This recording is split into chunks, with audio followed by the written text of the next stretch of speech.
There aren't many film producing companies in the world that have achieved what Warner Bros. Studios has.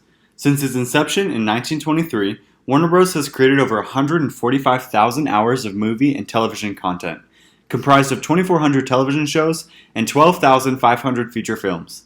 It has become one of the most prestigious film houses in the world, creating Oscar award-winning films such as The Lord of the Rings, Slumdog Millionaire, and one of the most infamous films ever created, Casablanca. They also own film franchises such as the DC Film Universe, Harry Potter, and my personal favorite, which is Game of Thrones.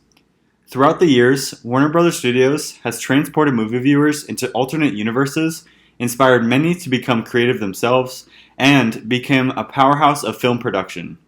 Today we'll look at their impressive history over the course of a century, and how the company helped form Hollywood into what it is today. Warner Bros. Studios was derived from a dream of four brothers in the early 20th century. Their names were Harry, Sam, Albert, and Jack Warner. After immigrating into the United States in 1889, they settled in Baltimore, Maryland. Their father, Benjamin, had already arrived in the United States a couple months prior and decided to change the name from Wansel to Warner in an effort to sound more American. The family moved around a lot trying to locate a more affordable area to live, as Benjamin was only a shoemaker and couldn't provide for his family of 13. But eventually, they moved to the town of Youngstown, Ohio. There, Sam Warner opened up a shoe repair business, highlighting his entrepreneurial spirit, which had been alive since he was a kid. Eventually, in 1903, Sam gathered his family together to pitch them an investment idea. Film projectors were a new kind of technology, and Sam had the idea to capitalize on it quick. The family agreed to all pitch in, but it was only because of their father selling his gold watch that allowed them to purchase the projector. They showed off their investment to neighbors and friends in their backyard, and it was quickly a hit. Northwest of Youngstown, the town of Niles was holding a carnival, so as the family was looking for a building to house their new cinema business, they decided to look for a vacant store there. It was the business thinking of Sam who knew that the carnival would bring in business. One of his brothers, Albert, sold the tickets at the front, and Sam operated the projector. It was the first film projector in the town, and therefore the store filled quickly with patrons, showing the family that their investment had paid off. The brothers decided that it was time to take their show on the road. Since the carnival had ended, the store hadn't been attracting nearly as many people, and it provided the Warners with an opportunity to showcase their business around Ohio. It was a successful tour, churning $300 of profit per week. However, an unsuspecting snowstorm drove customers away. They had made enough money to lease another venue, this time in Newcastle, Pennsylvania. Troubles arose when they had overextended themselves on this venture and ran out of money before they could buy seats. So the family worked with a funeral home to use their seats while a funeral procession was not taking place. They lowered costs by keeping the movie theater at a capacity of 99 people. Due to regulations, if a building had a capacity of 100 or more, they would have had to put in emergency exits and fire extinguishers. However, they could avoid these by taking out one seat. The business eventually grew, and they operated two movie theaters on the same street, Cascade and Bijou. As Nickelodeons, otherwise known as movie theaters, began popping up like crazy around the US, demand for film production went through the roof. Harry Warner had a quick realization that the distribution of films was where the family could make serious cash. The brothers founded the Duquesne Amusement Supply Company in Pittsburgh, Pennsylvania, then traveled to New York City to purchase films from Marcus Lowe, a theater magnate at the time and future founder of MGM Studios.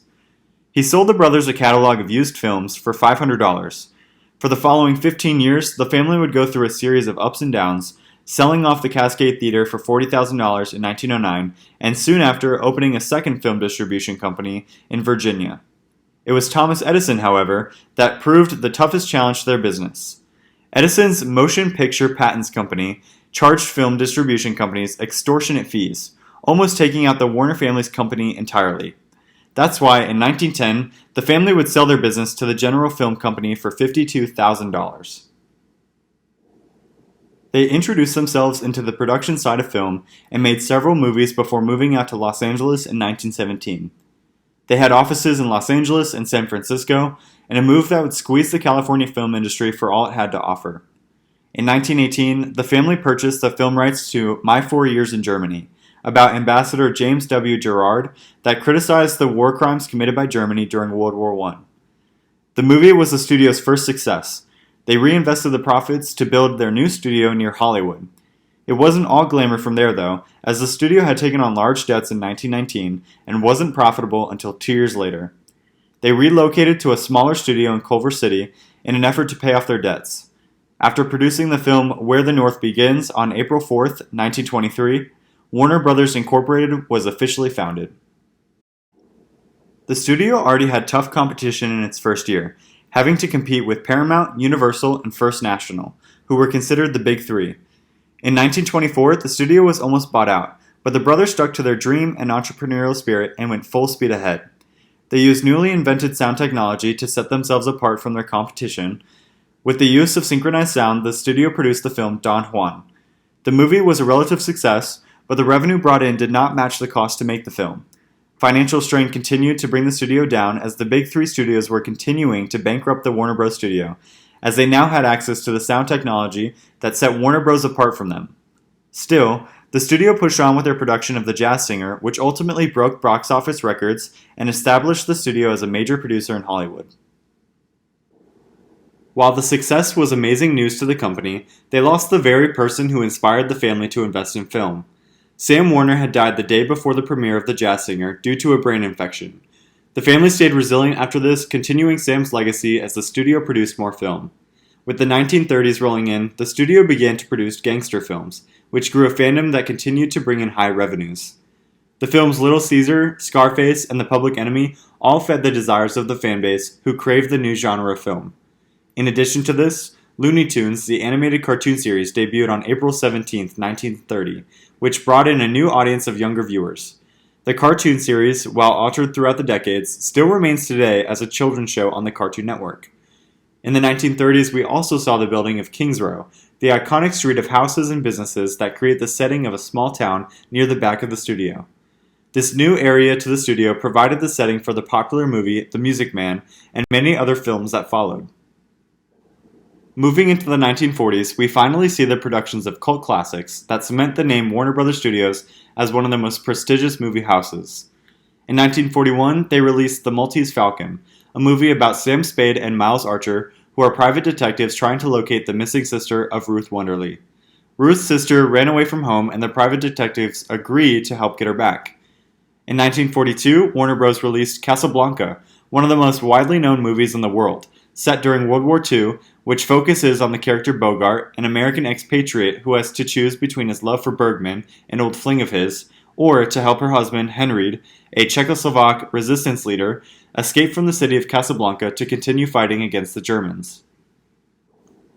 In the 1950s, Warner Bros. Made their move into television through the creation of the Western series Cheyenne, which was released in 1955. Additionally, in 1956, we saw the promotion of the last of the Warner Brothers to president of the company. Jack Warner, who was a longtime vice president at the company until his brother Harry stepped down. Jack remained with the company until he retired in 1972. Throughout the 1960s, the studio had seen many continued successes, such as My Fair Lady, released in 1964, and Who's Afraid of Virginia Woolf, released in 1966. However, off-screen, Warner Brothers went through a series of acquisitions, first by being purchased by Elliott and Ken Hyman, who later renamed the studio Warner Bros. Seven Arts.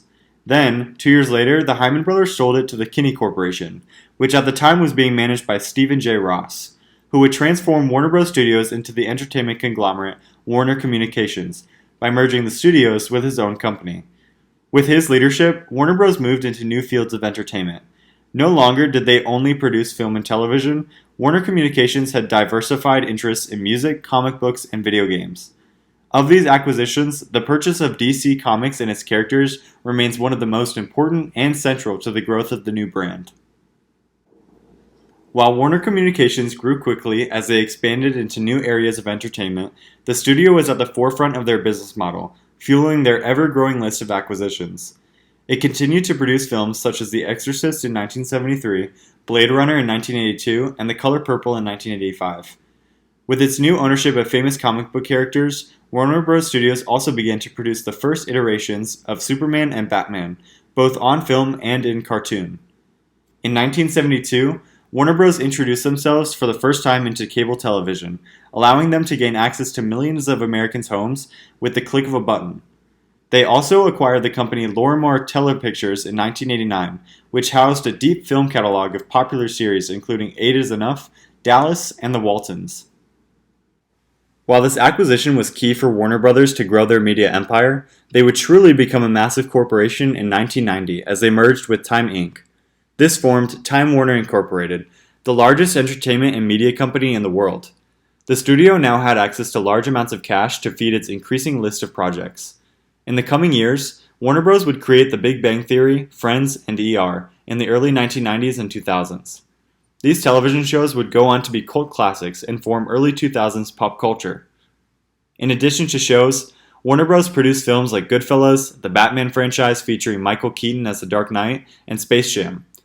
It's safe to say the studio saw massive successes after its merge with Time Inc., due to their plentiful resources that allowed these large productions to take place.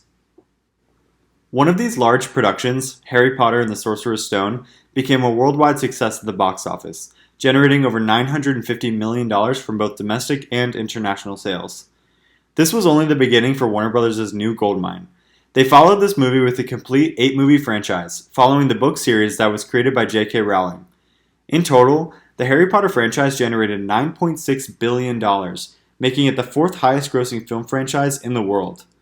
They didn't just stop at movies, however. Merchandise of all kinds were created to sell to the Harry Potter fanbase, who were eager to buy out each product. Wands, replica brooms, and robes among the highest selling. In addition, the Wizarding World of Harry Potter at Universal Studios allows guests to experience hands-on the very films that they enjoyed.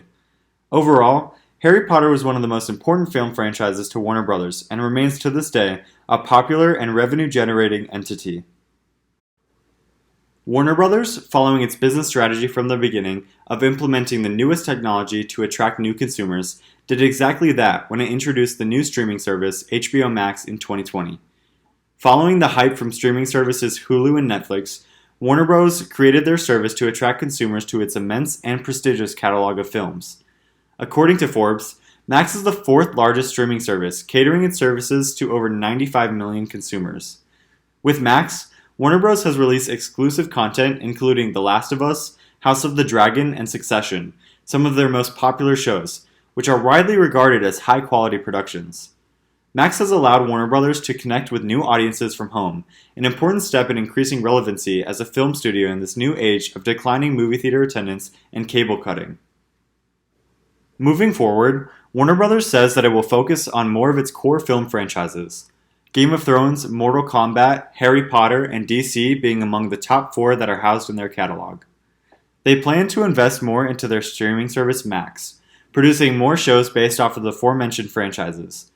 In addition, CEO and President of Global Streaming and Games for Warner Bros., J.B. Perrette, states that as a part of the plan forward, Warner Bros. Will invest heavily into continued role-player games. The already released Hogwarts Legacy proved to be a success, generating over $1 billion in retail sales since its release in 2023. Perrette says that he wants to repeat this success in more games, based off of different franchises that the studio owns. Overall, Warner Bros. Studios is one of the most prestigious studios in the world, widely regarded as infamous for their help in the development of Hollywood and filmmaking. Introducing new technologies to their films helped set them apart in the early years and is a continued strategy going forward. Popular franchises such as Harry Potter, Game of Thrones, and the DC Universe helped to grow the notoriety of the already massive entertainment conglomerate. It's amazing to think that this empire of media and entertainment started with 4 brothers in their backyard showing off their recent investment of a projector. Without their grit, resilience, and determination, none of this would have come to fruition. Warner Bros. Studios and its history provides an inspiration to many who may think to achieve the same thing, showing just how important corporate history really is. Thank you for watching. If you enjoyed this video, please like and subscribe.